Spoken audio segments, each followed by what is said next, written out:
Hello students, एक बार फिर से मैं आपके सामने हूँ।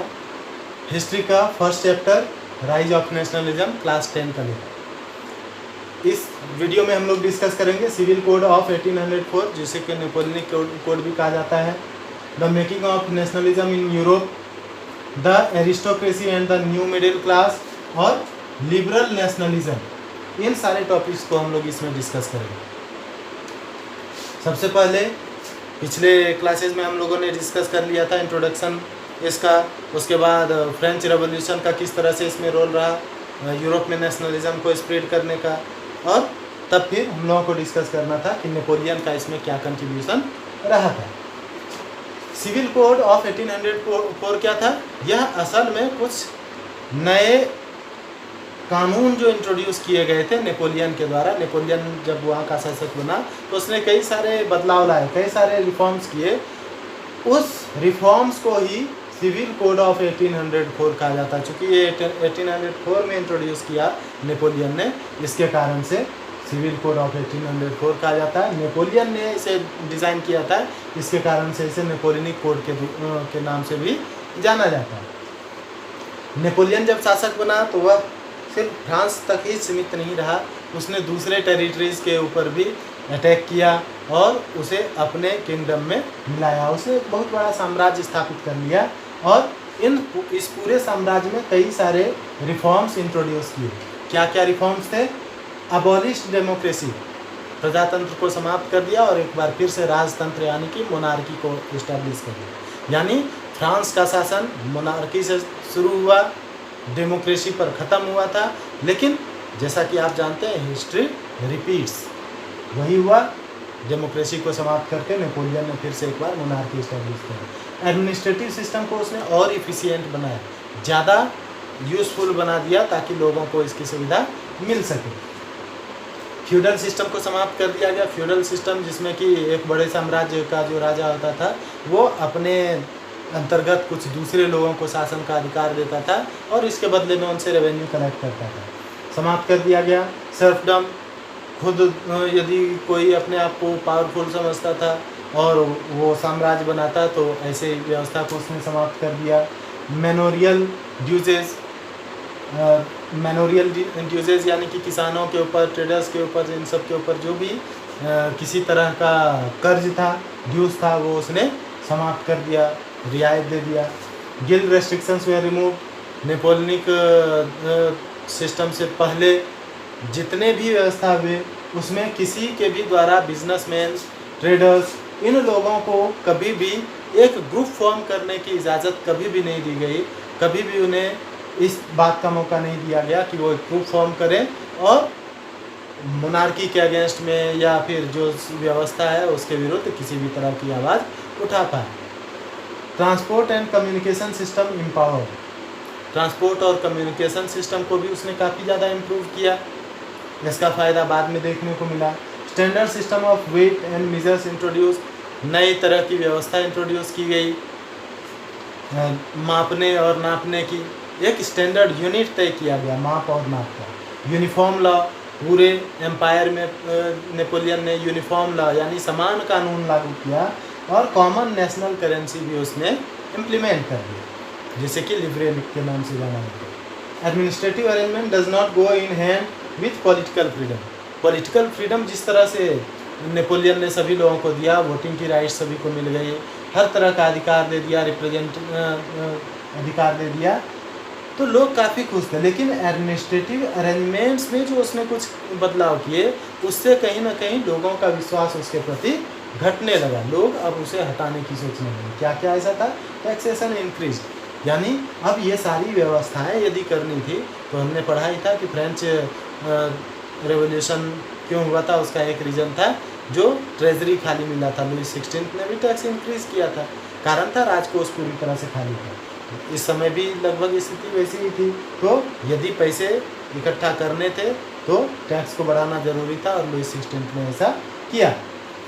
सेंसरशिप ये एक स्ट्रिक्ट कंट्रोल होता है किसी भी चीज़ को लोगों के सामने लाने से पहले।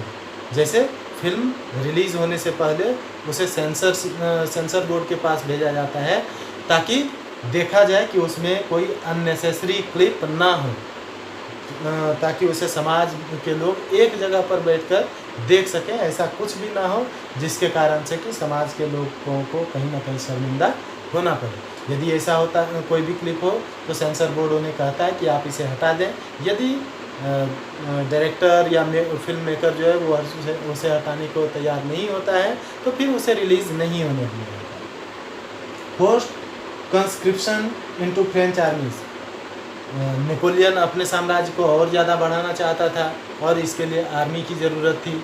ऐसे में लोगों को ज़बरदस्ती आर्मी में भरा जाने लगा। तो ये सारे चेंजेस जो किए नेपोलियन ने, इसके कारण से कहीं ना कहीं उसकी जो क्रेडिबिलिटी थी वह लोगों के सामने जो अच्छी बनी थी वह धीरे धीरे गिरती चली गई और अब नेपोलियन को भी इस व्यवस्था से वो हटा देना चाहते थे। अब हम लोग आते हैं अपने दूसरे टॉपिक पर, the making of nationalism in Europe. Know modern state, जैसा कि हमने पिछले क्लास में पढ़ा था कि मॉडर्न स्टेट या फिर नेशन स्टेट की बात की जाती थी, एक राष्ट्र बनाने की बात की जाती थी। नेपोलियन ने आते ही उस परिकल्पना को भी पूरी तरह से समाप्त कर दिया। किंगडम इस्टेब्लिश किया जाने लगा। इस तरह से अलग अलग यूरोप के अलग अलग हिस्सों में डायनेस्टीज़ का रूल फिर से शुरू हो गया। Idea of collective identity was forced down. Collective identity का जो आइडिया था कि हमारी एक राष्ट्र के रूप में आइडेंटिटी हो कि हम इस राष्ट्र के नागरिक हैं, उस आइडेंटिटी को भी समाप्त कर दिया गया।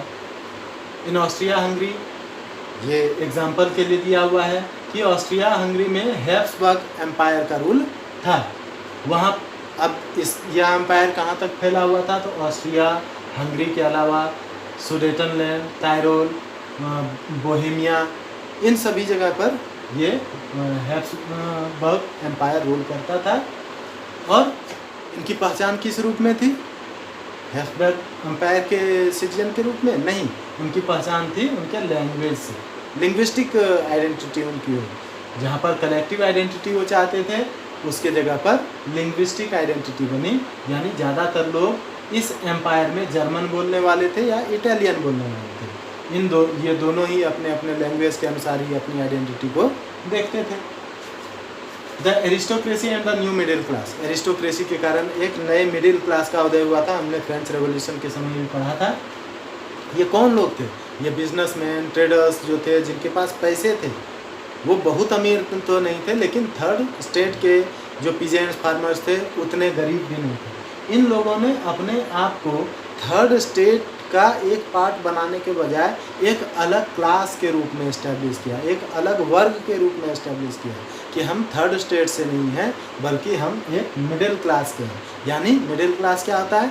जो अमीर भी ना हो और गरीब भी ना हो।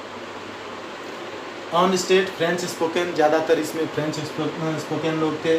Connected by the bond of marriage, शादी के थ्रू ये एक दूसरे से जुड़े होते थे, जो रिलेशन का होता था।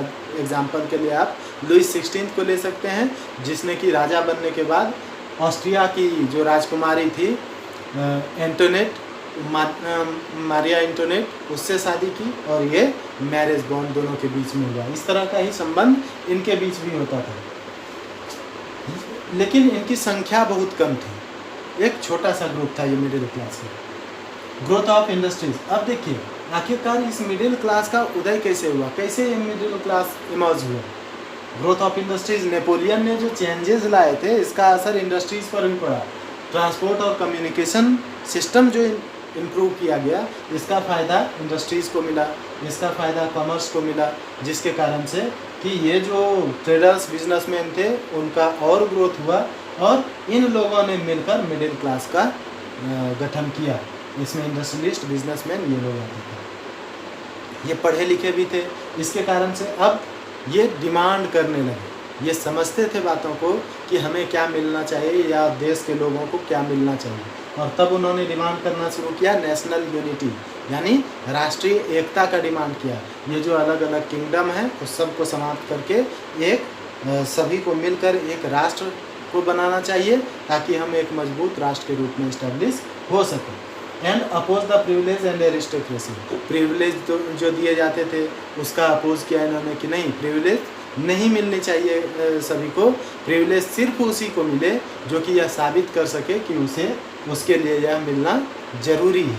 उसके सर्वाइवल के लिए ज़रूरी है। और एरिस्टोक्रेसी को भी समाप्त करने की बात उसने कही। एरिस्टोक्रेसी क्या होती है? नौकरशाही, यानी राजा या सिस्टम, गवर्नमेंट सिस्टम जो है उसके आसपास के लोग जो हर एक चीज़ को कंट्रोल करने लगते हैं तो उसे एरिस्टोक्रेसी कहते हैं। नेक्स्ट है हमारा लिबरल नेशनलिज्म। लिबरल नेशनलिज्म क्या था ये इससे हम लोग देखेंगे, लेकिन उससे पहले समझें कि लिबरलिज्म क्या था। लिबरलिज्म एक लैटिन वर्ड से बना है, लिबर और इज्म, दो वर्ड है इसमें, लिबरल एंड इज्म, जो कि लैटिन वर्ड लिबर से बना। लिबर का मतलब होता है फ्री, लिबरल मीन्स फ्रीडम, और ism means a policy where you demand a kind of freedom is called liberalism. किस किस तरह का? अब यदि लिबरलिज्म को पॉलिटिकल व्यू से देखें तो क्या था लिबरलिज्म? तो इक्वलिटी बिफोर लॉ यदि होता है तब लिबरलिज्म यानी कि लिबरल नेशनलिज्म होगा। ऐसी तो वहाँ पर बात नहीं थी। इक्वलिटी बिफोर लॉ का डिमांड इन्होंने किया। यूनिवर्सल सफरेज क्या होता है? जहाँ पर कि एक निश्चित एज के बाद, जैसे हमारे यहाँ पर 18 वर्ष की उम्र के बाद फिर सभी को वोटिंग की राइट्स मिल जाती है, that is universal suffrage. Economic view से देखें तो लिबरल नेशनलिज्म क्या होगा? तो freedom of market and abolishment of state imposed restrictions on the movement of the goods and services. सबसे पहला क्या होना चाहिए कि मार्केट फ्री होना चाहिए, हर किसी को उसमें आने का मौका मिलना चाहिए, अपने बिजनेस को बढ़ाने का मौका मिलना चाहिए। दूसरा, अलग अलग स्टेट में जब आप जाते हैं तो कई सारे रेस्ट्रिक्शंस लगाए जाते हैं। इनका डिमांड था कि इस तरह के रेस्ट्रिक्शंस को समाप्त किया जाना चाहिए ताकि जो गुड्स और सर्विसेज का मूवमेंट है वो फ्लुएंटली हो सके, प्रॉपर वे में फंक्शन हो सके। ये जो अलग अलग वेइंग सिस्टम था, मेजरिंग सिस्टम था, करेंसी था, इस व्यवस्था को समाप्त करना भी लिबरल नेशनलिज्म का पार्ट माना गया। Demand of unified economic territory, एक इकोनॉमिक टेरिटरी का डिमांड इन्होंने किया ताकि सब मिलकर इकोनॉमी को मजबूत कर सकें, एक अच्छी अर्थव्यवस्था को बना सकें, जिसे कि बाद में नाम दिया गया था जुल्वेरियन। इसको हम लोग आगे पढ़ेंगे। अब यदि देखें तो लिबरलिज्म के डिमांड क्या क्या थे।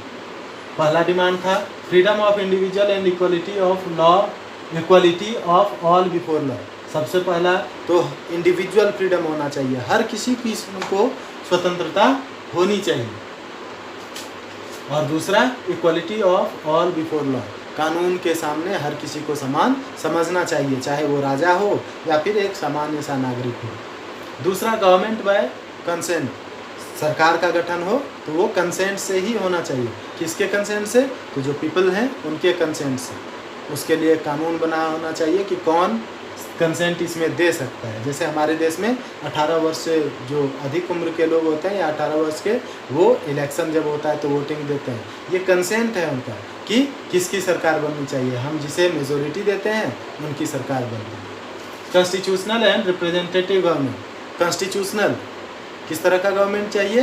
तो कॉन्स्टिट्यूशनल गवर्नमेंट। कॉन्स्टिट्यूशनल गवर्नमेंट कब होगा? जबकि कॉन्स्टिट्यूशन बने, संविधान बना हुआ होना चाहिए। तो संविधान पहले बने और उसी संविधान के आधार पर जब सरकार बनेगी तो वह कॉन्स्टिट्यूशनल गवर्नमेंट यानी कि संवैधानिक सरकार कही जाएगी। रिप्रेजेंटेटिव गवर्नमेंट, जिस तरह से हम लोग अपने रिप्रेजेंटेटिव्स को चुनते हैं और उसके बाद फिर वो अपने बीच से लीडर को चुनकर, यदि विधानसभा का देखें तो अपने बीच से लीडर को चुनकर मुख्यमंत्री चुनते हैं, और उसी तरह से लोकसभा चुनाव में देखें तो अपने बीच के लीडर में से किसी एक को चुनकर वो प्रधानमंत्री बनाते हैं, और इस तरह से सरकार का फॉर्म होता है। और किस तरह से? Through parliament. पार्लियामेंट में ये साबित किया जाता है, बहुमत साबित करके आप ये तय करते हैं कि आपने रिप्रेजेंटेटिव गवर्नमेंट फॉर्म किया है। एंड ऑफ ऑटोक्रेसी, ऑटोक्रेसी को समाप्त किया जाना चाहिए। क्लेरिकल प्रिविलेज, ये जो प्रिविलेजेस दिए जाते थे उसको समाप्त करके कुछ ऐसी व्यवस्था की जानी चाहिए कि ज़रूरतमंद को ही कोई स्पेशल सुविधा मिल सके। और इनवायलेबिलिटी ऑफ प्राइवेट प्रॉपर्टी, और प्राइवेट प्रॉपर्टी के ऊपर किसका अधिकार हो, किसी भी दूसरे व्यक्ति की प्रॉपर्टी को कोई छीन नहीं सकता है जब तक कि वह उसे अर्न करने में किसी तरह की गलत स्टेप उसने ना लिया। तो ये 4 टॉपिक आज हमने इसमें पढ़ा। उम्मीद है आपको इसका फ़ायदा ज़रूर मिलेगा। आप इसे देखें, और यदि आपको किसी भी तरह का डाउट हो तो यह ईमेल आईडी यहाँ पर दिया हुआ है। आप इस ईमेल आईडी पर आप अपने क्वेश्चंस को भेज सकते हैं। हम लोग अगले वीडियो में जिन टॉपिक्स को डिस्कस करेंगे वह होगा न्यू कंजर्वेशन आफ्टर 1815 और द रेवोल्यूशनरीज।